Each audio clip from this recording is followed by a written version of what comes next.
Hello friends, welcome to ટેમ્બોસ kitchen. આજે હું તમારી સાથે એક નાસ્તાની એટલે કે સ્નેક્સની રેસીપી શેર કરવાની છું અને આ નાસ્તાની રેસીપી છે જાડા પૌવાનો ચેવડો। આ જાડા પૌવાનો ચેવડો ટેસ્ટમાં ખૂબ જ સરસ લાગે છે। આનો ટેસ્ટ ખાટો, મીઠો અને તીખો એવો એકદમ ચટપટો આનો ટેસ્ટ લાગે છે અને ઘરે માત્ર 10 જ મિનિટમાં આ બની જાય છે। તો ચાલો જોઈ લઈએ કેવી રીતે બનાવીશું જાડા પૌવાનો ચેવડો।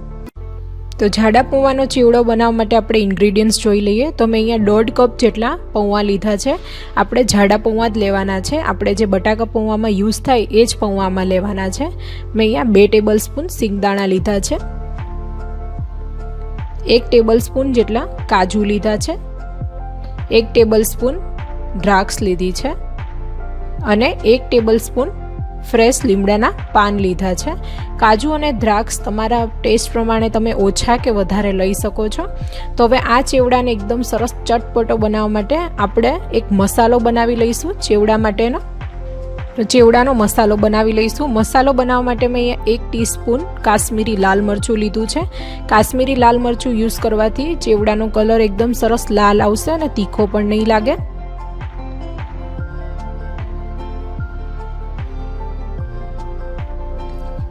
અડધી ટીસ્પૂન જેટલી હળદર એડ કરીશું,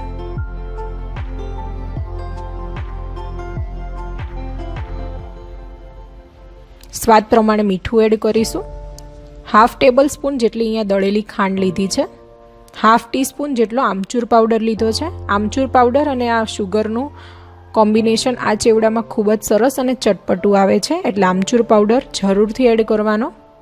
1 ટીસ્પૂન જેટલા સફેદ તલ એડ કરીશું અને આ બધું આપણે એકદમ સરસ રીતે આ મસાલાને મિક્સ કરી લઈશું।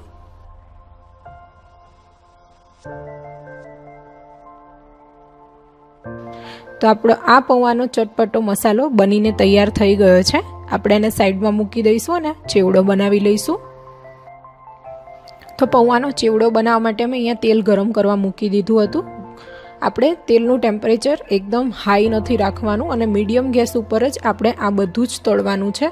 તો તળવા માટે મેં અહીંયા આવી રીતે એક ગળણી લઈ લીધી છે મોટી। ગળણીમાં આવી રીતે તળવાથી આપણો પૌવાને એ બધું તેલમાં એકદમ ફેલાશે નહીં અને ફટાફટ આપણે તળીને એને બહાર લઈ લઈશું। તો સૌથી પહેલાં આપણે ગળણીમાં પૌવા એડ કરી લઈશું અને પૌવાને તળી લેવાના છે। તો પૌવાને તળાતા બિલકુલ પણ વાર નથી લાગતી, ફટાફટ તળાઈ જાય છે। તો આપણે પૌવાને ક્રિસ્પી થાય ત્યાં સુધી આપણે તળી લઈશું। એક વારમાં જેટલા પૌવા આવે એ રીતે તમારે પૌવા આમાં એડ કરવાના અને તળી લેવાના અને મીડિયમ ગેસ જ આપણે રાખવાનો છે તળતી વખતે।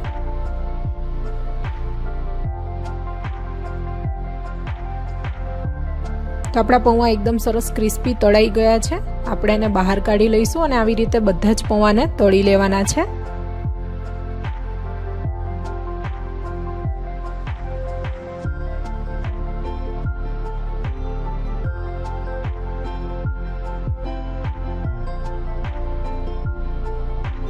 પૌવા તળાઈ જાય એ પછી આપણે સિંગદાણાને તળવાના છે। તો હું આવી રીતે જ ઘણી અંદર મૂકીને તેલમાં સિંગદાણાને તળી લઈશ। સિંગદાણા આપણે એકદમ સરસ ક્રિસ્પી અને એકદમ લાલ થઈ જાય ત્યાં સુધી આપણે એને તળવાના છે। તો આવી રીતે સ્પૂનથી હલાવતા જઈશું અને સિંગદાણાને તળી લઈશું।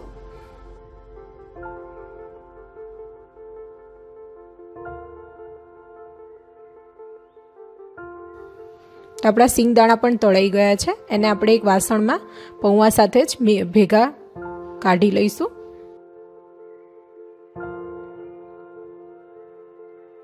હવે આપણે દ્રાક્ષ લઈ લેશું। દ્રાક્ષને બિલકુલ પણ વાર નથી લાગતી તળાતા। દ્રાક્ષ જેવી ફૂલી જાય એવી જ આપણે એને બહાર કાઢી લેવાની છે। તો તમે જોઈ શકો છો દ્રાક્ષ એકદમ ફટાફટ તળાઈ ગઈ છે અને ફૂલી ગઈ છે। હવે એને બહાર કાઢી લઈશું। એટલું ધ્યાન રાખવાનું કે દ્રાક્ષને બહુ તળાવા નહીં દેવાની, નહીતર એ ચવળ થઈ જશે ખાવામાં। હવે કાજુ લઈ લેશું। કાજુને પણ બિલકુલ પણ વાર નથી લાગતી, કાજુ થોડા લાલ થઈ જાય એટલે આપણે એને લઈ લઈશું।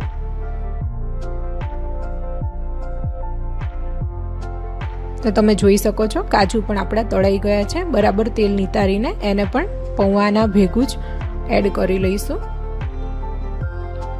હવે છેલ્લે આપણે લીમડાના પત્તાને તળી લેવાના છે। તો લીમડાના પાનને પણ બિલકુલ પણ વાર નથી લાગતી તળાતા। તો ક્રિસ્પી થાય ત્યાં સુધી આપણે લીમડાના પત્તાને તળી લઈશું અને બહાર કાઢી લઈશું. તો આપણા પૌવાના ચેવડા માટે આપણે બધું જ તળીને રેડી કરી રાખ્યું છે. હવે આપણે જે મસાલો બનાવ્યો હતો એ મસાલો આપણે આ પૌવામાં એડ કરવાનો છે. તો જરૂર પ્રમાણે આપણે મસાલો એડ કરી લઈશું. તો હું અત્યારે બધો જ મસાલો આમાં એડ કરી લઈશ અને બરાબર મિક્સ કરી લેવાનું છે. મસાલો એડ કર્યા પછી પણ તમારે એકવાર ટેસ્ટ કરી લેવાનો. જો મીઠું કે ખાંડ કંઈ એવું કંઈ ઓછું લાગતું હોય તો તમે એડ કરી શકો છો. પણ આપણે મસાલાને ગરમ ગરમ ચેવડામાં જ એડ કરવાનો છે, જેથી એકદમ સરસ ચેવડા સાથે ભળી જાય. આ ચેવડામાં તમારે આલુ સેવ કે સાદી સેવ આમાં એડ કરવી હોય તો પણ કરી શકો છો. ખૂબ જ સરસ લાગે છે ટેસ્ટમાં. તો આપણો આ જાડા પૌવાનો ચેવડો બનીને તૈયાર થઈ ગયો છે. આ ટેસ્ટમાં ખૂબ જ સરસ ચટપટો લાગે છે અને આ ચેવડાને તમે મહિનાઓ સુધી એરટાઇટ કન્ટેનરમાં ભરીને એને સ્ટોર કરી શકો છો. અને આ ચેવડો ઘરમાં નાનાથી લઈને મોટાને ખૂબ જ ભાવશે. અને આ ચેવડો ઘરે બનાવવો ખૂબ જ ઇઝી છે, ફટાફટ બની જાય છે. તો આ ચેવડાની રેસીપી તમે પણ ઘરે જરૂરથી ટ્રાય કરજો. અને આ ચેવડાની રેસીપી તમને કેવી લાગી એ કમેન્ટ કરીને જરૂરથી જણાવજો. જો તમને મારી રેસીપી સારી લાગી હોય તો પ્લીઝ એને લાઇક અને શેર જરૂરથી કરજો. અને મારી ચેનલને હજુ પણ તમે સબસ્ક્રાઈબ ન કરી હોય તો પ્લીઝ સબસ્ક્રાઈબ કરી દેજો અને બાજુમાં આપેલા બેલ આઇકન પર ક્લિક કરી દેજો, જેથી તમને મારી દરેક રેસીપી વિશેનું નોટિફિકેશન સૌથી પહેલાં મળે. ફરીથી મળીશું એક નવી રેસીપી સાથે. ત્યાં સુધી આવજો. Thank you for watching my video.